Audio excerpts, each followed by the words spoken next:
ரோட்ல வெளிய தனியா நடந்து போறது பயப்படுறாங்க சார். ரோட கிராஸ் பண்ணவா? உன்னை எங்கேயோ பார்த்துருக்கேன் நானு. டேய் இந்த சோஃபா சென்னை மயிலாப்பூர் மிசோபடிச்சல பாத்தீங்கன்னா இது சூப்பரா 2 சீட்டர் வந்திருக்கு. ரெக்லான்னு சொல்லுவாங்க, பிராண்டட். இதுக்கு மேல சோஃபாவே இல்ல. இதுல உட்கார்ந்தா வேற சோஃபா அடி சேருப்பால பண்ணி பைல. அவன்தான் சார். டேய் உனக்கு பயமா? ஃபர்ஸ்ட் வீடியோ போறதுக்கு முன்னால பயம் இருந்தது சார். அப்புறம் வெளி உலகம் தெரிஞ்ச உடனே பயம் போயிடுச்சு சார். தம்பி, ஒரு மனுஷன் போய் பேசலாம், ஆனா ஏக்கர் கணக்கில் எல்லாம் பேசக்கூடாது. ஆனா உனக்கு நல்லா பேச சொல்லி கொடுத்துட்டாங்கடா.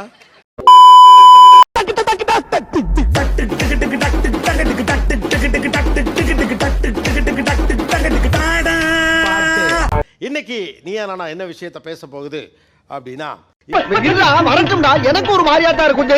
அவன் என்ன சொல்றான் கேப்போ.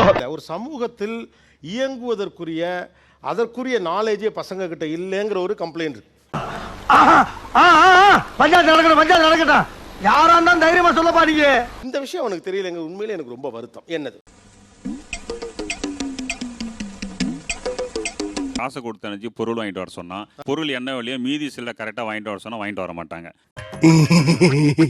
ஏன் எண்ணி வாங்கிட்டு வரது இல்ல? அவங்க கரெக்டா கொடுப்பாங்கன்ற ஒரு தாட், ஒரு நம்பிக்கை தான். ஆனா இது புதுசா இருக்குனே, புதுசா இருக்கு. மனிதர்களை நம்பணும் சார். ஒரு 100 ரூபா கொடுத்தா 40 ரூபா ஏமாத்தி போடுவாங்களா? அவங்களா கொடுத்துருவாங்க. நம்ம அதெல்லாம் எதுக்கு கேட்டுக்கிட்டு? மணிமேகலை என்னடா வெக்கமா? கிளாஸ் படிக்கிறீங்க?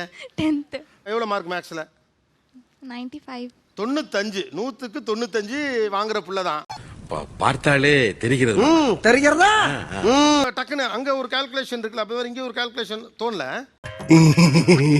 சார். அவங்களுக்கு எல்லாத்துலயும் சோம்பேறித்தனம் சார். இதுதான் மெயின் காரணம். அட பாவி, ஆளை பார்த்தா டம்மி பீஸா இருக்க, பயங்கரமான ஆளா இருக்கேடா. நேத்து கூட பாத்தீங்கன்னா ஒரு ஐப்ரோ பண்றதுக்கு வீடு பக்கத்துல தான் சார் அந்த பியூட்டி பார்லர். அவன் நினைச்சிருந்தா அந்த இடத்துக்கு போயிட்டு தனியா போய் பண்ணிட்டு வந்திருக்கலாம்.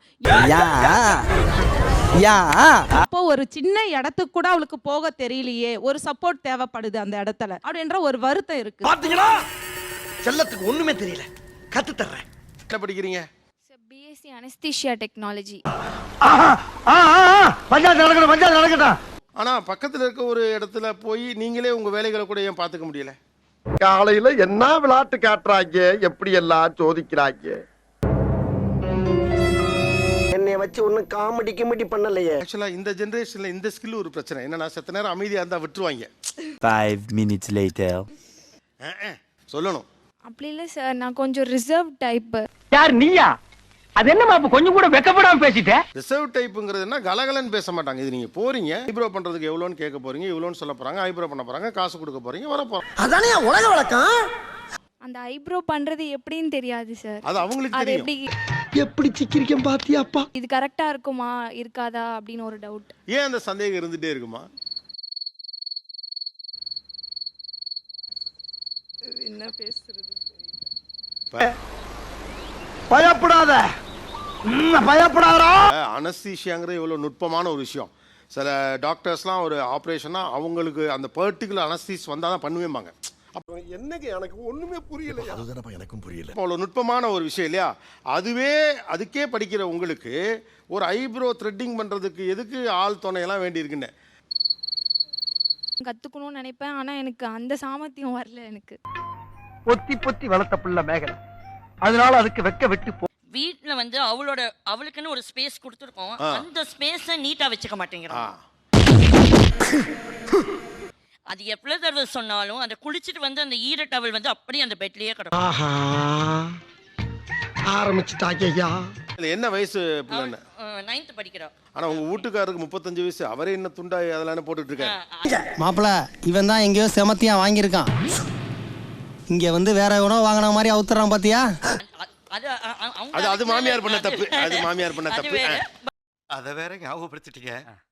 நெஞ்சமெல்லாம் பொண்ணா இருக்கு தம்பி, மறக்க முடியல. அவளோட இடத்தை அவ க்ளீனா வச்சிருந்தாலே குறைந்தபட்சம் தன்னுடைய இடத்தை பராமரிக்கிற அந்த சாமர்த்தியம் இல்லை. இப்போ ரூம் இருக்கும், நான் வந்து குளிச்சுட்டு வந்த உடனே நான் எனக்காக சில ஸ்கின் கேர்லாம் பண்ணுவேன். கண்ணாடியில் என் முகத்தை பார்த்து கொஞ்ச நேரம் வந்து கதவை வந்து நான் சாத்தி வச்சிருப்பேன். இவங்க திறந்து விட்டு டக்குன்னு வந்துருவாங்க உள்ள. கொஞ்ச நேரம் வெயிட் கூட பண்ண மாட்டாங்க.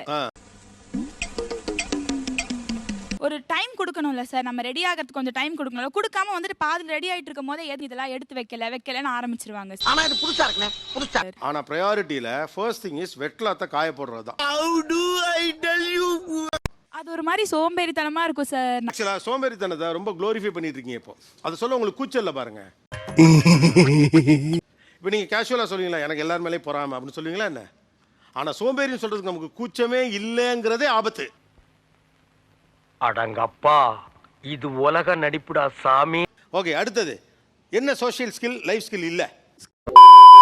ஸ்கூலுக்கு போகணுன்னா வந்து தனியா வர மாட்டாங்க. லைட்டா கொஞ்சம் பயமா இருக்கும், ஏன்னா நான் பழகவே இல்லைல்ல சார். அப்ப நான் ஹெல்ப் பண்றேன். என்ன படிக்கிறீங்க? 12th 12th ஸ்டாண்டர்ட் படிக்கிறீங்க. பார்த்தாலே தெரிகிறது. தெரிகிறதா? ஒரு பிள்ளை சார், பொம்பளை பிள்ளைன்னு சொல்லிட்டு பயமா வளர்த்தது. எல்கேஜில இருந்து +2 வரைக்கும் நாங்க தான் கூட்டிட்டு போயிட்டு இருக்கோம். சரி பிரிச்சுக்கங்க. ஆனா இது புதுசா இருக்குனே, புதுசா இருக்கு. ரைட், ஆளவுற எதுக்கு இதெல்லாம்? முதல்ல நீ முன்னாடி வந்து இப்படி கேட்கறதே தப்பு.